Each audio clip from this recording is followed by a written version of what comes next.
At Wellstar, we believe in more. More doctors who are highly experienced and highly rated by people like you. More teams of caregivers who are world-renowned and designed around your unique needs. And more expert care and unwavering compassion across many specialties. Because we believe in the power of expertise and empathy. Wellstar, it's more than healthcare. It's people care. Every team, every topic, everywhere. This is Believe. Welcome to Sugar-Coated Murder Podcast, a brilliant true crime podcast hosted by two zany sisters, all while baking up delicious treats in their kitchen. Here are your podcast hosts, Karen Devaney and Ann Varner.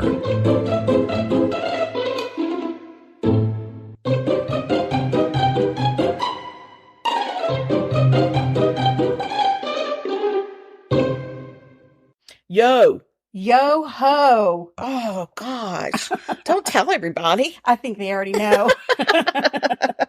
We're back. Guys, We made if it. y'all don't recognize our voices, I'm Karen Devaney. And I'm Ann Varner. And this is Sugar-Coated Murder Podcast at random. At random. It's September. You know what September is? Better than August. It is. And it's also Serial Killer September. Yes. So that's what we're doing, guys. We're doing Serial Killer September. So this month, you'll be hearing all about some serial killers, and all of our recipes Are cereal based. they're all cereal based. Oh my God. How smart are we? Ha ha ha ha. We're so You're funny. so funny. We're so witty Witty and wise. and witchy. So anyway, All right, so I did Welcome the back. baking. Thank you. Oh my gosh, we both got the COVID. we and got it the was so COVID. bad. We've had a tsunami of. Oh, It's been a shitstorm. since there's just no, January. yeah. It's literally just started January 1st. I feel like we're just one of those big, blubbery people who get knocked over by the wave, and they just tumble and they cannot get up. Wow, And as soon as that's they not at start all to get what- on their knees, then the tide comes in, or the wave comes in and knocks them down again, and then they just tumble and roll and roll, and they Oh, just but guess can't, what? they can't right We themselves. keep getting up. Oh, we always attempt. No, do not knock us down. We No, will continue to rise. We will continue to rise. We might be covered in sand and we're going to look like shit, Yes. but we're going to get up. It ain't going to be graceful, that's no, for sure. no. But we're going to get up, and that's what we've done now. We finally, I think we've climbed out of the COVID hole. I'm not sure. Oh my gosh, Because it has lasted I've had the forever. post-nasal drip again today. Post-nasal drip, achy. Yeah. My COVID started in my heel, in my Yeah. right heel, and it continues to rest there. Yeah. I think it must be some kind of inflammation or It something is. It that's is. still holding on, but it is driving me nuts. I understand. I have a COVID toe. COVID toe, I have yeah. a COVID toe, and I keep getting these waves of, like, I think I'm getting a cold or I'm getting sick again, and it'll last a couple of days and then it goes away. Right. And I just feel like it's either COVID or it's the aftermath of COVID. I think, yeah, You that's know. very true, because I even still get the waves of absolute exhaustion. Me too. And nausea. I get the Still the nausea and the nausea. exhaustion. So Crazy. this has been a wild COVID We ride got this time. the wild and willy, the wild and willy COVID. We got the Willy COVID. Yeah. I don't know if that's an actual official name, but Well, it it should is be. now. It should be. So let us know if y'all get the Willy COVID. Yeah. We'll be the judge of that. Yeah, so what did you bake today that is cereal based? I'm dying to know. Well, I went really easy because I hadn't been feeling great. And Well, you know what? That's part of the cereal based crap. it's very true. We're not making our own cereal. No. Ooh, that would have been interesting. No, we can't do that. I'm not doing that. No. I made brown butter Rice Krispie treats. That's delightful. Now, I've never been that good at Rice Krispie treats. I have to be honest with you. I don't have a Okay. lot of patience with them. They get all sticky. They're on my nerves, but I Yeah. think I did an extraordinary job this time. Extraordinary. It's such a simple recipe. I found it on Handle the Heat Ooh. with Tessa Arias. You stop it. I'm telling you right now, we're handling the heat. I seriously think we We are. are handling it. And this recipe calls for a lot more than I was willing to invest. Uh-oh. Well, because I knew You have abbreviated? I abbreviated this recipe. Ain't nothing wrong with it, girl, because I they mean- still taste good. Yeah, and then we're not left with like hundreds of Rice Krispie treats. Nobody needs hundreds. No, and it makes a lot. It makes a lot, and we don't need it. The original recipe calls for 2 sticks of unsalted butter, 1 teaspoon of vanilla. Ah, that's what I did wrong. Uh-oh. 2 10-ounce bags of mini marshmallows, Mhm. a half a teaspoon of kosher salt, and 9 cups of Rice Krispie cereal. 9 cups. Oh, now it says crispy rice, but we know. We know what that means. So I actually did 1 stick of salted butter because I don't get unsalted and then add the salt. That didn't make any sense to me. Yeah, I mean, we sell the salted butter now. I'll take it. It's not a problem. So I did my 1 salt, and then you know what? I did not cut my vanilla. I think in that's half. okay because it's kilo vanilla. It is kilo vanilla, And I just think you cannot put too much. And I'll be honest with you, I believe I accidentally poured from a bottle that wasn't all the way vanilla because it had a very bourbony Oh, I smell love it. as I was mixing it in. Come to think of it. Maybe we need to drink that. I did 1 bag of 10-ounce mini marshmallows instead of 2, and I did 4.5 cups of Rice Krispies. Yes, crispy rice. Yeah. This is a really easy recipe. First thing you're going to do is do that brown butter. And I know I've talked about it before. It's really very easy. You just have to keep an eye on it. Got to pay attention. I put a stick of butter in a heavy saucepan and I let it start to kind of melt. When it gets out of the form of a stick, I start stirring. Stir. And I continue to stir. You let that stuff boil. It's going to foam. It's going to get clear. It's going to foam again. It's just going to act crazy. It's And like it's Willy interesting. COVID. Yes. It's interesting because different brands do different things to me. Oh, okay. Like, I guess it depends on how much cream they have, how much water they have. yes. Yeah. Yeah. So anyway, once it does that second foamy thing, it starts to get a little clear and you'll see it starts turning amber and separates a little at the bottom. And that's when you know it's done. It also, the aroma is nutty. Okay. If you let it go 1 minute past that, You're done. it's burned. You're done. You got to start over. So just continuously stir and keep an eye on it. Okay. And it does take like 6 minutes. Yeah, it's not a fast It's thing. not. No. And if you try to rush it, you're going to burn your butter. Don't be And I told rushing you not your to, butter. so don't be blaming that on me. Mm-mm. I got tricked because I didn't read ahead the recipe. I hate it when they trick Yeah, you. and I did the heavy saucepan, and what I should have done was like a big saucepan, like that you make Because pasta. you add to it. Exactly. Okay. So I just poured it into a bigger pan. Yeah. Then you add your. We ad lib. We do. Then you add your vanilla, and then you add your marshmallows. Has to be kilo vanilla or it doesn't work. Oh God, yeah, that's very true. Email us and let us know you want some. Yeah, we got that. We got it in spades. Okay. Okay, so then I put and then now turn your heat to low. Low. Gotta How go low low. can you Otherwise go? you're gonna burn your butter. Don't burn your butter. Don't Don't be a butter burner. throw that little bag of mini marshmallows in. We'll take them out of the bag, but put them into the pan. Put the bag. I guess at this point it's a pot. Oh, Stick it yeah. in your pot. Stick that in your pot. And then stir on low until until the marshmallows melt all the way. Yeah. Once they're melted all the way, take it off the heat. Take Don't it off. just turn the heat off. Take it off the heat. You've got to remove it from Remove the eye. Take it away from the eye. Yeah. Away from the eye. Away. Away. Then you're going to add your cereal. And then Sorrel. you stir. You got your sorrel. Put your sorrel in there, girl. Stick it in there and stir. You stir your sorrel right in there. Stick it in. Stick it in your pot and, And you stir. You stir your sorrel.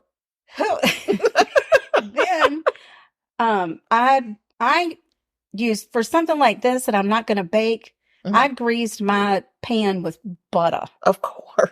because it just makes more sense. Then Yeah, it doesn't get sticky, and you don't want to eat taste Pam. No, I mean, no offense to Pam or any Pams out there. We love Pams. No, but we just But we don't want to eat the Pam spray. No, Mm-mm. it's no, I just don't think that's what it's for. no. I Like, don't you think so wouldn't- either. Put some toast in the toaster and spray it with Pam. No, No. or open your mouth and go. No, nobody does that. Gross. Nobody does that. No, there's a reason. Exactly. But I used an 8x8 pan, Mhm. or it might have been a 9x9. Either way, Usually it's 8 by 8. square. Mhm. And you pour your mixture You into take a that square pan, you stir your sorrel, then you put your stirred sorrel in a square pan. True that. True that. You're going to stick that sorrel right into that square pan that's been buttered. And you're gonna take your spatula or your spoon or whatever it is that and you're lick using. it. No, Jeez. no. And you're gonna gently, and I'm telling you right now, gently press this stuff in the sorrel mixture into your pan. Gently. Okay, gently. If you start honking down on it, you're gonna get real thin. Dense, compressed. You don't want to compress it. You don't want to compress. You just want to shape it. You want to shape it to the pan. Yes, and it will form to the pan. Yeah. There's no need to just press. No. That's silly. Well, that's aggressive. It's very aggressive. And I know this is about sorrel killers, but we don't want to be sorrel killers to our rice. Don't kill your sorrel by being aggressive. No. That's all not your okay. snap, crackle, and pop will disappear. Then you let them sit right there in that pan for an hour. You don't have to bake them. You don't have to chill them. Nothing. Nothing. And they're done. Presto. Friggin' love that. I used a little tiny biscuit cutter of mine just to be different. It's very cute. So they're little petite, round butter rice. They're like little Rice Krispie pinafores. Pinafores, that's right. I'm in the process of planning a baby shower for a work colleague. Okay. So I'm trying to think of things that I can. That's cute. Like little tiny things. That was cute. That was a tiny thing. And it wasn't that hard. No, you could put a toothpick in that. Oh, and eat it. And I have like those. a hortivore. A hortivore. Oh my Lord. What are y'all having for hortivores? Sorrel. Oh my God. If you need to hire, you need Indeed. Indeed is your matching and hiring platform with over 350 million global monthly visitors according to Indeed data and a matching engine that helps you find quality candidates fast. And Indeed doesn't just help you hire faster. 93% of employers agree Indeed delivers the highest quality matches compared to other job sites, according to a recent Indeed survey. With Indeed, everything hiring is all in one place, and it makes it so easy. Leveraging over 140 million qualifications and preferences each day, Indeed's matching engine is constantly learning from your preferences. The more you use Indeed, the better it gets. Join the more than 3.5 million businesses worldwide that use Indeed to hire great talent fast. And listeners of this show will get a $75 sponsored job credit to get your jobs more visibility at Indeed.com/podcast. Just go to Indeed.com/podcast right now and support our show by saying you heard about Indeed on this podcast. Terms and conditions apply. Indeed.com/podcast. Need to hire? You need Indeed. At Wellstar, we believe in more. More doctors who are highly experienced and highly rated by people like you. More teams of caregivers who are world-renowned and designed around your unique needs. And more expert care and unwavering compassion across many specialties.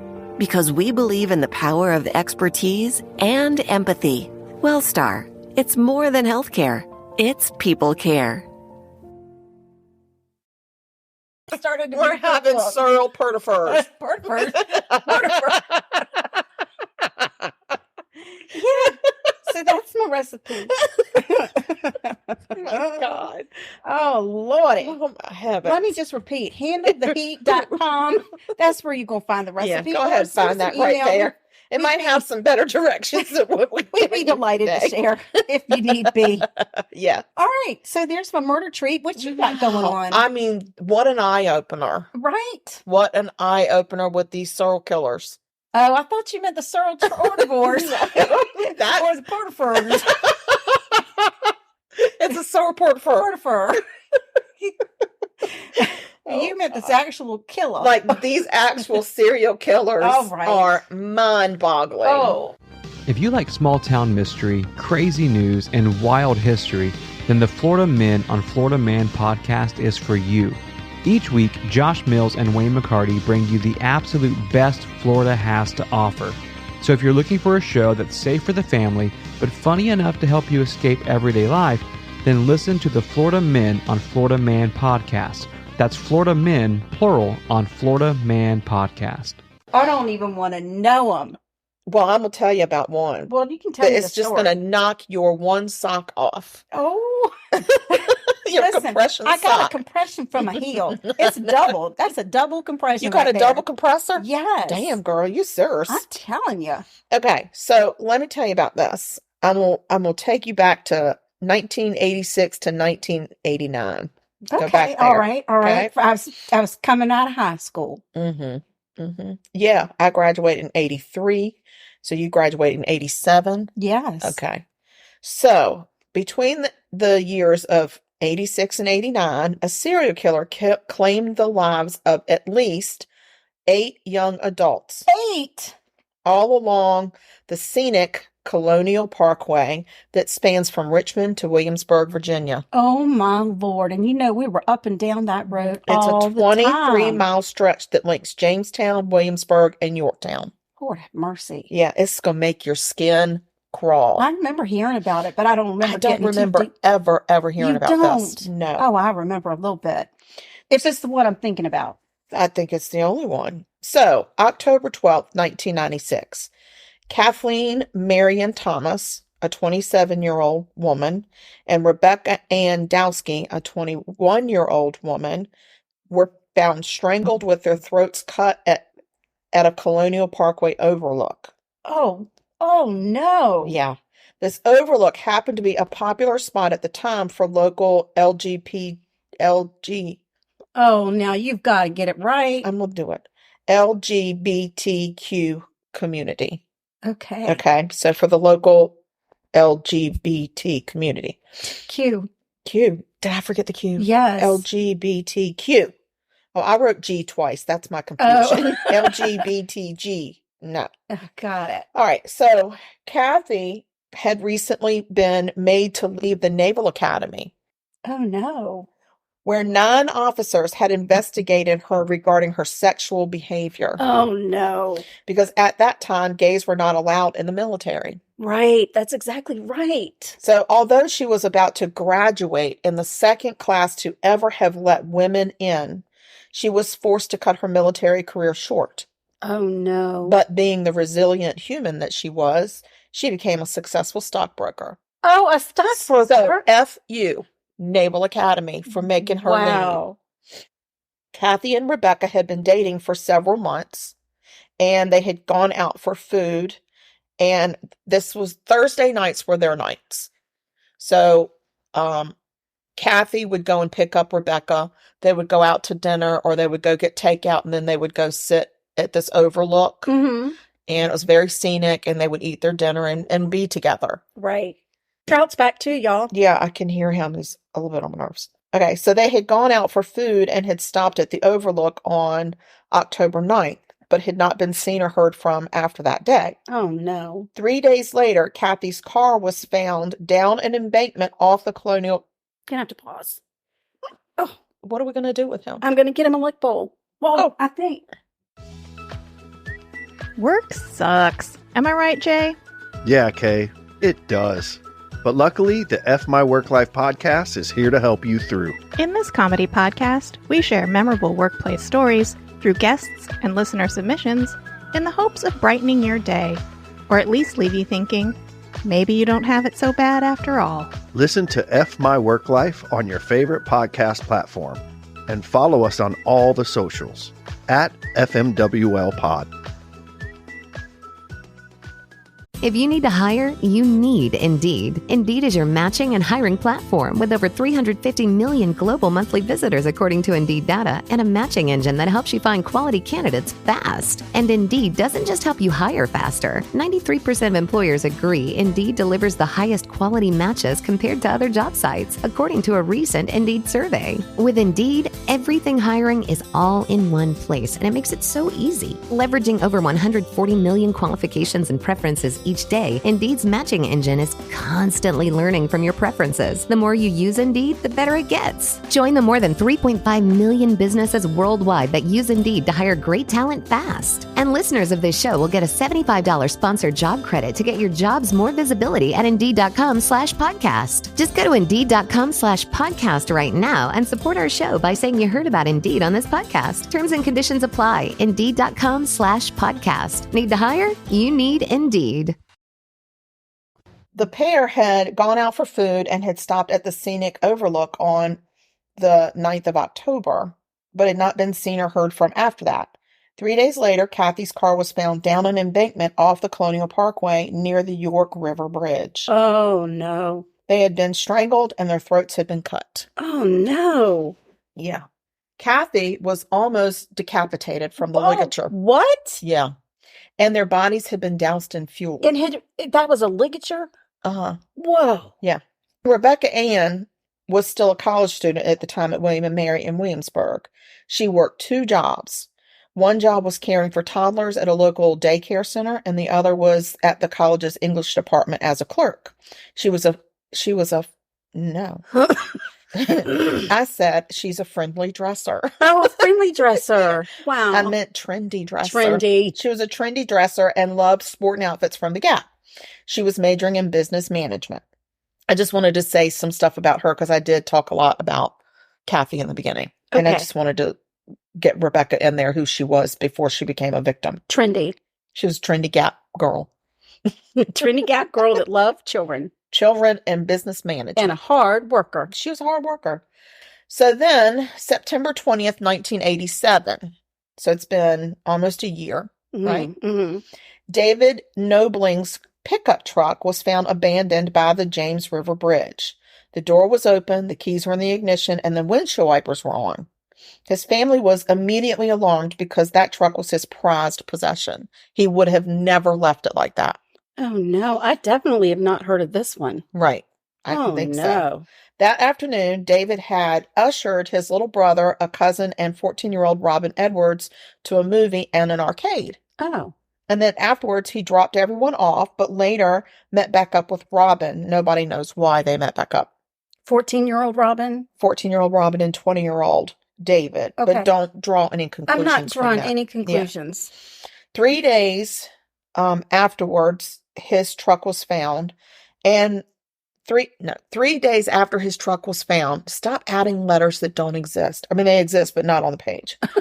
Okay. The bodies of David and Robin washed up on a beachy area of the Ragged Island Wildlife Refuge. Oh, no. They had both been shot in the head execution style. What? Mm-hmm. David had been shot twice, once in the shoulder and once in the head. Robin had been shot once in the head. And this is a serial killer? Mm-hmm. David was from the Hampton area, where he worked with his dad at the family landscaping business. He and his longtime girlfriend were expecting a baby at the time. Oh. I know. Robin had been struggling with her mental health and had been prone to running away. She had recently made great strides in therapy, and no one felt she was running away at that time. Right.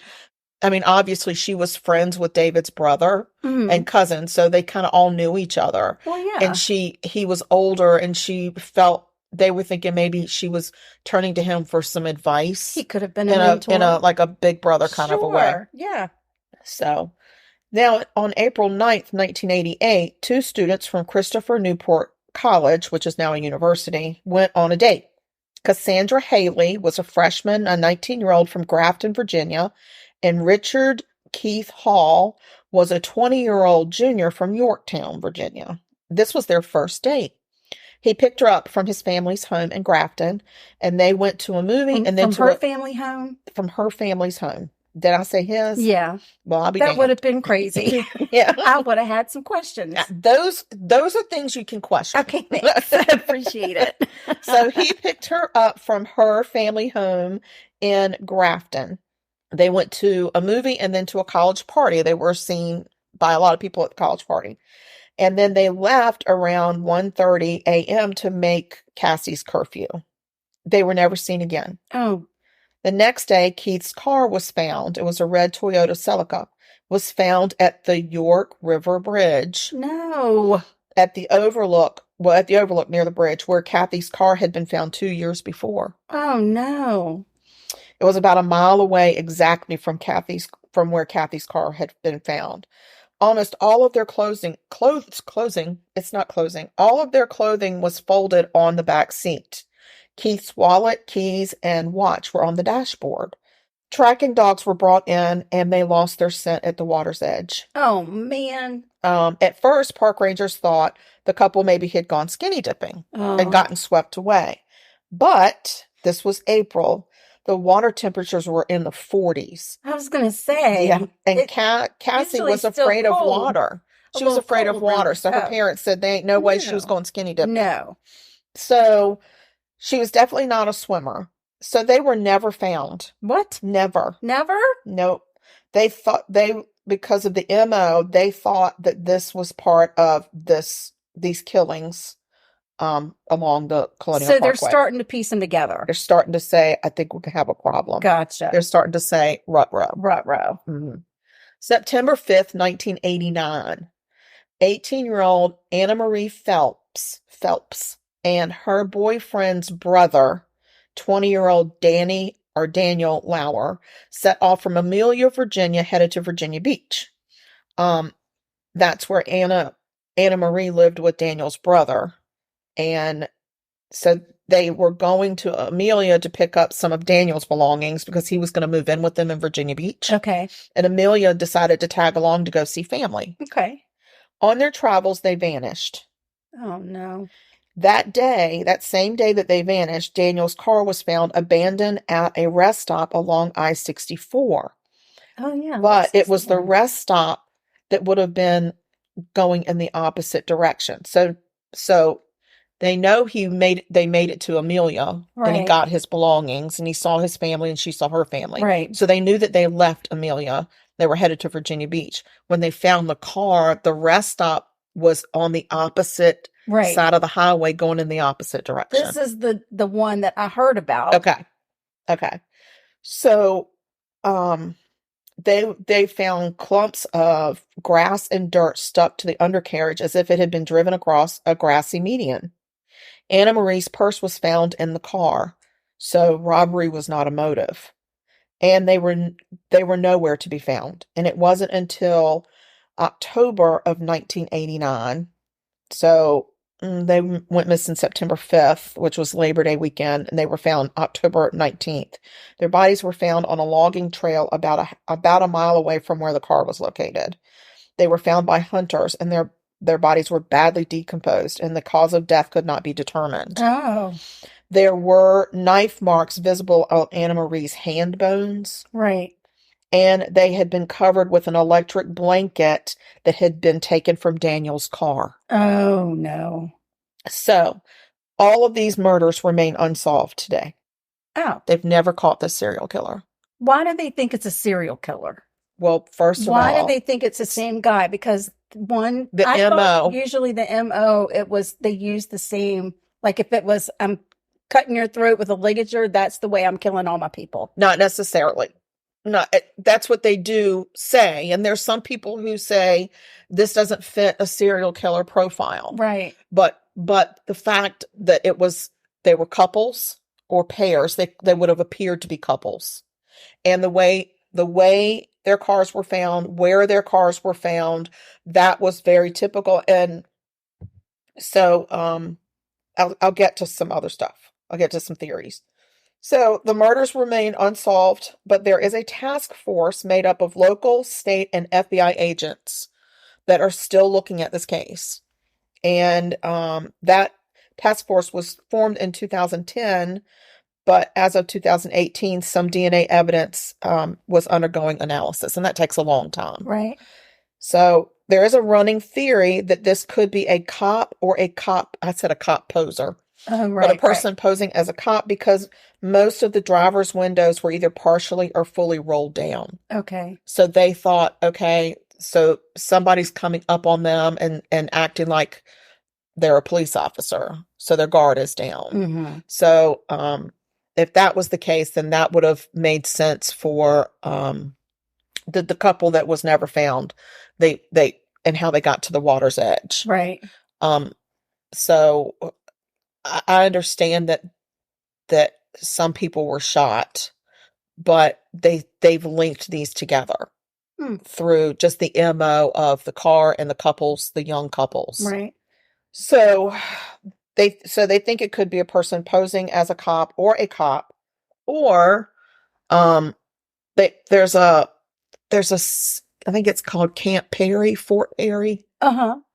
That's a training. There is a training school there for CIA agents, and There were some theories that maybe it was a CIA agent that was training in that area. Oh, right. Because, all of a sudden they just stopped. But the investigators think that it stopped because the killer either died or is in jail for something else. Interesting. Yes.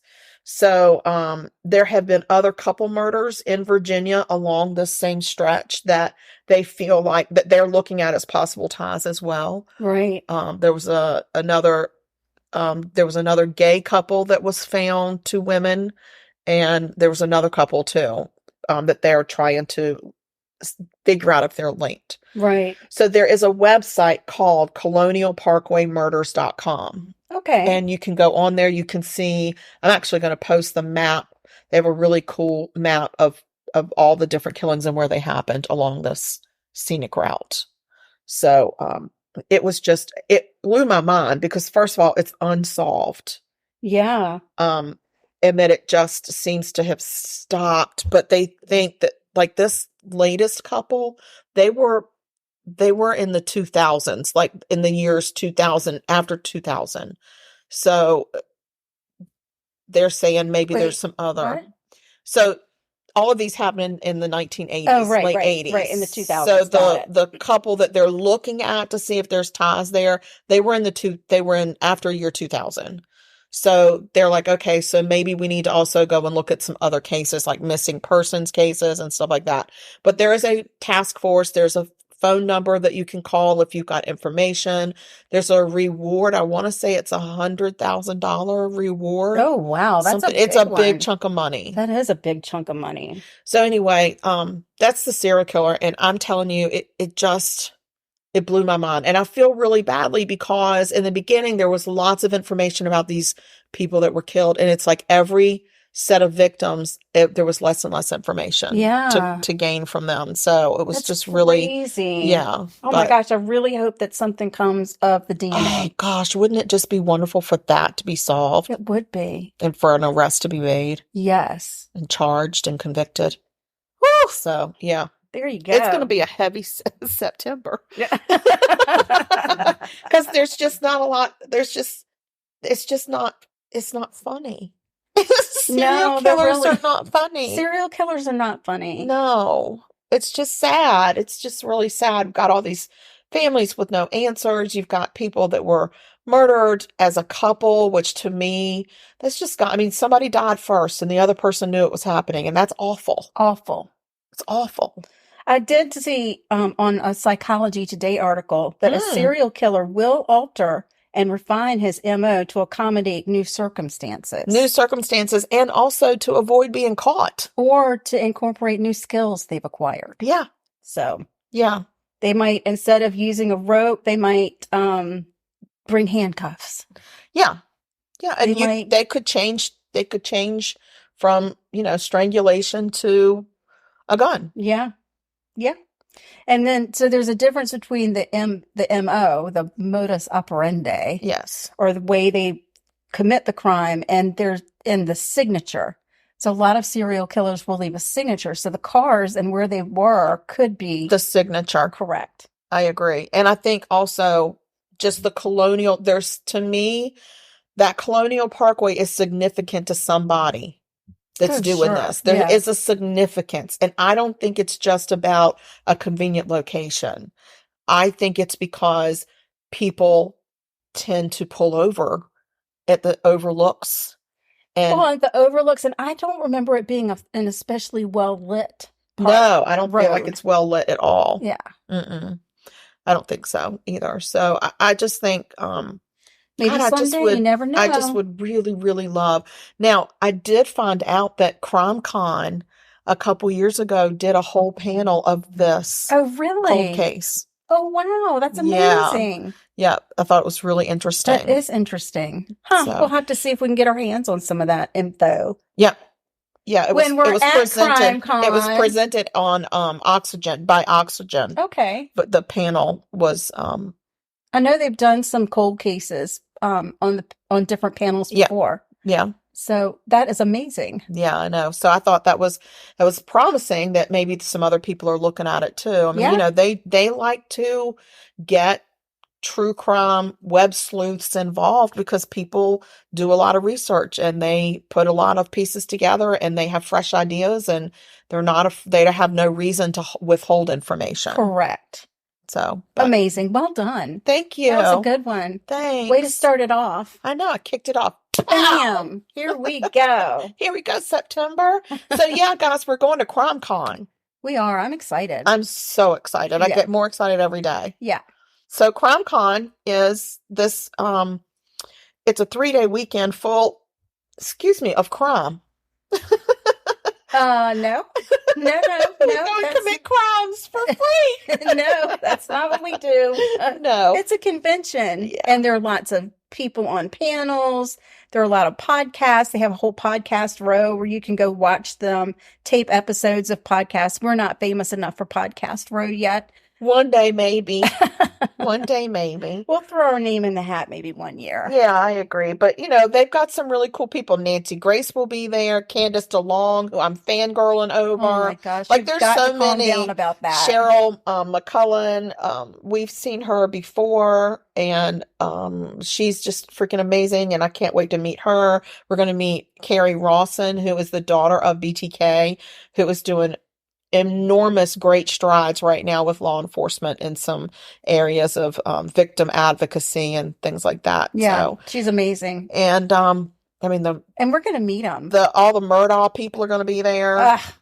Yeah, but Creighton Waters is going to be there, and Dr. Kinsey, and that will be fun. But the others, Matt Murphy will be there. Nice. My lady from, I can't remember what her name is right now. I'm so sorry because I'm such a fan. She does this awesome show called City Confidential. Oh yeah, and she just got renewed. As a matter of fact, I think tonight is her premiere of her second season. And really? Mac and a couple of podcasters were doing a watch party with her on the feed. So people could ask her questions and stuff. She's amazing. I love her. So anyway, we're gonna post our link to buy me a coffee in case any of you want to buy us a bourbon while we're at CrimeCon. Oh God. Yeah. Oh my God.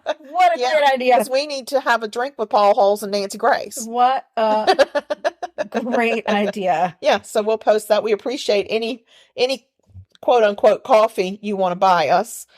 So yeah, because CrimeCon, she ain't cheap. She ain't cheap, and we ain't rich. We went on a payment plan to get these. Yes, we tickets. did. We had to be on a payment plan to get the tickets. We worked hard right for after we got tax money back. Yes, reinvested. Yeah, reinvested. But you know what? We're going to be there. We're going to have our T-shirts on. Yeah, we're going to advertise our podcast and our book. Yes. So yeah. That's it. Guys, we've done it. It's a whole episode. We're back. We did it. We did it again. Yay. Yeah. All right. You never know when we'll pop back up.